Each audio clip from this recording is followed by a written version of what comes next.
ചെമ്പരപ്പൂവിന്റെ എല്ലാ പ്രിയപ്പെട്ട പ്രേക്ഷകർക്കും മെട്രോ സ്റ്റാറിലേക്ക് സ്വാഗതം.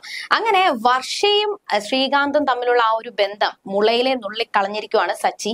അതിന്റെ മുന്നോടിയായിട്ട് നടക്കുന്ന സംഭവങ്ങളാണ് ഇന്നത്തെ എപ്പിസോഡില്. അങ്ങനെ ഇന്നത്തെ എപ്പിസോഡില് വർഷയുടെയും ശ്രീകാന്തിന്റെയും ആ ഒരു പിണക്കം മാറ്റാൻ വേണ്ടിയിട്ട്, അവർക്കിടയിലുള്ള പ്രശ്നങ്ങൾ അകറ്റാൻ വേണ്ടിയിട്ട് നടക്കുന്ന സംഭവങ്ങളാണ്. പക്ഷേ ഇന്നത്തെ എപ്പിസോഡിൽ മറ്റൊരു ഹൈലൈറ്റ് ഉണ്ട്.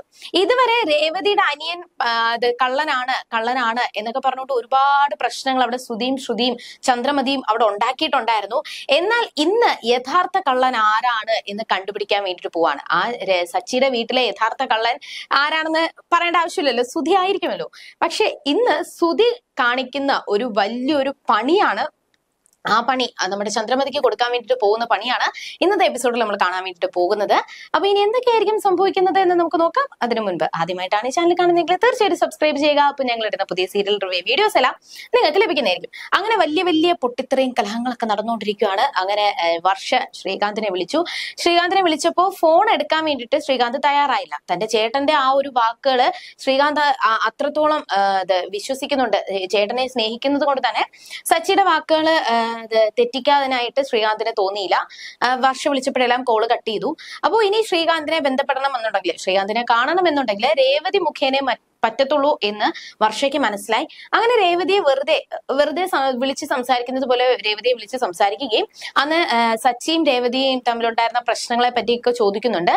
അതിന്റെ ഇടയിൽ എനിക്ക് വിശക്കുന്നുണ്ട്, അപ്പൊ ചേച്ചി അന്നുണ്ടാക്കിയ ഭക്ഷണം നല്ല സൂപ്പർ ടേസ്റ്റ് ആയിരുന്നു, ഇപ്പോഴും അതിന് രുചി നാവിൽ നിന്ന് മായുന്നില്ല എന്നൊക്കെ പറയുമ്പോഴും ഇപ്പോഴും വർഷയ്ക്ക് വിശക്കുന്നുണ്ടോ?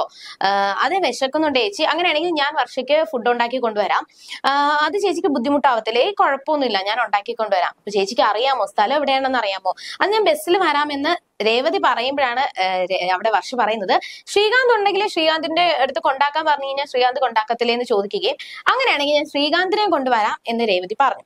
അപ്പൊ വർഷയുടെ ആദ്യത്തെ കടമ്പ കടന്നു. ശ്രീകാന്തിനെ കൊണ്ടുവരിക എന്നുള്ള ഒരു ദൗത്യം വിജയിച്ചു. അങ്ങനെ ഇനി ശ്രീകാന്തിനെയും രേവതിയും വെയിറ്റ് ചെയ്തുകൊണ്ട് വർഷ അവിടെ ഇരിക്കുകയാണ്. ഈ സമയത്താണ് ശ്രുതി ഭയങ്കര ടെൻഷൻ അടിച്ച് തല പുകഞ്ഞുകൊണ്ട് വീട്ടിലോട്ട് കയറി വരുന്നത്. തന്റെ ഒരു ജോലി നഷ്ടപ്പെട്ടു, അത് ശ്രുതിക്ക് അറിയത്തുമില്ല. ഇപ്പൊ ഇന്റർവ്യൂവിന് പോയ ജോലിയാണെങ്കിൽ ഒട്ടും കിട്ടിയതുമില്ല. ഇനി എന്ത് ചെയ്യാൻ പറ്റുമെന്ന് ആലോചിച്ച് ഭയങ്കര ടെൻഷനിലാണ്. അതിന്റെ കൂടെ തന്നെ ചന്ദ്രമതി വന്നിട്ട് ശ്രുതിയോട് ജോലി കിട്ടിയോ, നീ ജോലി വാങ്ങണം, ശ്രുതി ഇല്ലെന്നുണ്ടെങ്കിൽ ശ്രുതി അറിഞ്ഞു കഴിഞ്ഞാൽ വലിയൊരു പ്രശ്നങ്ങളാകും എന്നൊക്കെ പറഞ്ഞുകൊണ്ട് ചന്ദ്രമതി ഓരോ കാര്യങ്ങൾ പറഞ്ഞ് ശ്രുതിയെ വീണ്ടും ടെൻഷൻ അടിപ്പിച്ചു. അങ്ങനെ ചന്ദ്രമതി ഭാമയുടെ കൂടെ പുറത്തു പോകാൻ വേണ്ടിയിട്ട് ഇറങ്ങി. അങ്ങനെ യാത്രയൊക്കെ ചോദിച്ചു പോയി. ആ സമയത്തും ശ്രുതിയുടെ മനസ്സിൽ ജോലിയേക്കാൾ ഉപരി ശ്രുതി പറഞ്ഞിട്ടുണ്ടായിരുന്നു ആ ഫ്ലൈറ്റ് ടിക്കറ്റ് ബുക്ക് ചെയ്തുകൊണ്ട് വരണമെന്ന്. അതിന് വേണ്ടിയിട്ട് പൈസ വേണം. അപ്പൊ അതിന് എന്ത് ചെയ്യും, എന്റെ കയ്യിൽ പൈസ ഇല്ല, ഞാൻ ഇനി എന്ത് ചെയ്യുമെന്ന് ആലോചിച്ച് ശ്രുതി ഭയങ്കര ടെൻഷനാണ്.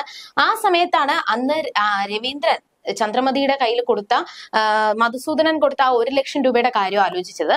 അതിന് മോഷ്ടിച്ചാൽ മാത്രമേ തനിക്ക് പൈസ കണ്ടെത്താനായിട്ട് സാധിക്കത്തുള്ളൂ എന്ന് മനസ്സിലായ ശ്രുതി ആ പൈസ മോഷ്ടിക്കാൻ വേണ്ടിയിട്ട് റൂമിനകത്ത് കയറി താക്കോല് കണ്ടുപിടിച്ച് പതുക്കെ ആരും കാണാതെ ആ ഒരു അലമാര തുറന്ന് ചന്ദ്രമതിയുടെ ബാഗിൽ നിന്നും പൈസ എടുത്ത് പതുക്കെ ബാഗിനകത്തിട്ട് ഒരു തെളിവുകളും ഇല്ലാതെ എല്ലാം കറക്റ്റായിട്ട് പഴയപടി തന്നെ വെച്ചതിന് ശേഷം പുറത്തോട്ട് ഇറങ്ങി. ഈ സമയത്ത് അങ്ങനെ ആ ഒരു പൈസ മോഷ്ടിച്ച് തന്റെ ആവശ്യം നിറവേറ്റാൻ വേണ്ടിയിട്ടാണ് അവിടെ ശ്രുതി ശ്രമിച്ചത്. എന്നാൽ ഇതൊന്നും അറിയാതെ, അവിടെ വേറെ ആരും ഇല്ലല്ലോ, അങ്ങനെ ഇതൊന്നും അറിയാതെ രേവതിയും ശ്രീകാന്തും നേരെ വർഷയുടെ ആ ഓഫീസിലെത്തി. എന്നിട്ട് വർഷയെ കണ്ടു. എന്നിട്ട് വർഷയ്ക്ക് ഭക്ഷണം വാരി കൊടുക്കുകയും സന്തോഷത്തോടെ വർഷ ഭക്ഷണം കഴിക്കുകയൊക്കെ ചെയ്യുന്നുണ്ട്.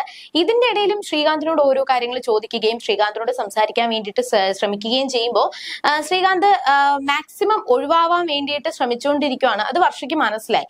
പക്ഷെ എന്താണ് ഇതിന്റെ പിന്നിലെ കാരണം എന്ന് ശ്രീകാന്തിന് മനസ്സിലായിട്ടില്ല. നമ്മുടെ വർഷയ്ക്ക് മനസ്സിലായിട്ടില്ല. അങ്ങനെ സംസാരങ്ങളൊക്കെ നടക്കുന്ന സമയത്താണ് ശ്രീകാന്തിനോട് ഒറ്റയ്ക്ക് സംസാരിക്കണം. അതിനു വേണ്ടിയിട്ട് രേവതിയെ അവിടെ ഡബ് ചെയ്യുന്ന ഒരു ചേച്ചി വരാത്തത് കൊണ്ട് തന്നെ ഡബ് ചെയ്യാൻ വേണ്ടിയിട്ട് രേവതിക്ക് പറ്റുമോ എന്നൊക്കെ പറഞ്ഞുകൊണ്ട് വർഷ ഇങ്ങനെ ഓരോ കാര്യങ്ങൾ ചോദിച്ചു, ചേച്ചി ഇത്രയോ ഡബ് ചെയ്യാമോ, ആ ഒരു സീനൊന്ന് ഡബ് ചെയ്യാമോ, ഒരു കുഴപ്പവും ഇല്ല എന്നൊക്കെ പറഞ്ഞുകൊണ്ട് രേവതിയെ ഉന്തിത്തള്ളി ആ ഒരു ഡബിങ് സ്റ്റുഡിയോയിലോട്ട് വിട്ടു. ശ്രീകാന്ത് പിന്നാലെ പോയി. രേവതി ഡബ് ചെയ്യാൻ വേണ്ടിയിട്ട് അകത്തോട്ട് കയറിയ സമയത്ത് അവിടെ നിന്ന് ആ ഒരാളെ ഫോണിൽ വിളിച്ചിട്ട് ശ്രീകാന്തിനെ താഴോട്ട് പറഞ്ഞു വിടുവാണ് വർഷയെ കാണാൻ വേണ്ടിയിട്ട്. അങ്ങനെ ശ്രീകാന്ത് വരുമ്പോഴത്തേക്കും സത്യങ്ങളൊന്നും ഇതുവരെ വർഷ അറിഞ്ഞിട്ടില്ല. തന്റെ അച്ഛൻ ഗുണ്ടകളെ അയച്ച് പ്രശ്നമുണ്ടാക്കിയത് കൊണ്ടാണ് ഏട്ടൻ അറിഞ്ഞ് ഈ ഒരു സംഭവം വരെ എത്തി നിൽക്കുന്നത് എന്നുള്ള ഒരു കാര്യം വർഷയ്ക്ക് അറിയത്തില്ല. എന്നാൽ ഇത്രയും പ്രശ്നങ്ങൾ നടന്നപ്പോഴും എനിക്ക് ഏറ്റവും ഹൈലൈറ്റ് ആയിട്ട് തോന്നിയത് സുധി പൈസ മോഷ്ടിച്ച ആ ഒരു കാര്യമാണ്. കഴിഞ്ഞ ദിവസം ശരത്ത് അന്നൊരു പണ്ടൊരു ബൈക്ക് മോഷ്ടിച്ചു എന്ന് പറഞ്ഞുകൊണ്ട് ശരത്തിനെ ഒരുപാട് കുറ്റപ്പെടുത്തി, അത്രത്തോളം ശരത്തിനെ നാണം കെടുത്തുന്നതിനും പരമാവധി നാണം കെടുത്തി. എന്നാൽ ഇപ്പൊ സുധി ചെയ്തതോ, അന്ന് ശരത്ത് മോഷ്ടാവൂ എന്ന് പറഞ്ഞുകൊണ്ട് എല്ലാവരെയും മുന്നിൽ വെച്ച് കളിയാക്കിയെങ്കിൽ ഇപ്പൊ സുധി ചെയ്തത് മോഷണമല്ലേ, അത് ഭയങ്കര നല്ല പ്രവൃത്തിയാണോ എന്നൊക്കെ ഉള്ളു ഒരു സംഭവമാണ്. എന്തായാലും സുധി പിടിക്കപ്പെടാനുള്ള സാധ്യതകൾ കൂടുതലാണ് അന്ന്. പക്ഷെ സുധി ഇനിയിപ്പോ ഈ പൈസ മോഷ്ടിച്ചു എന്നുള്ള ഒരു സത്യം കണ്ടുപിടിച്ചു കഴിഞ്ഞാൽ, അല്ലെങ്കിൽ സുധി പൈസ മോഷ്ടിച്ചു എന്ന് സച്ചി കണ്ടുപിടിച്ചു കഴിഞ്ഞാൽ എന്തായിരിക്കും സംഭവിക്കാൻ പോകുന്നത്? ഒരു വട്ടം 50 ലക്ഷം രൂപ കൈക്കലാക്കി മോഷ്ടിച്ചു കൊണ്ടുപോയി പെൺകുട്ടിയുടെ കൊടുത്ത് അങ്ങനെ വലിയ പ്രശ്നങ്ങളായി.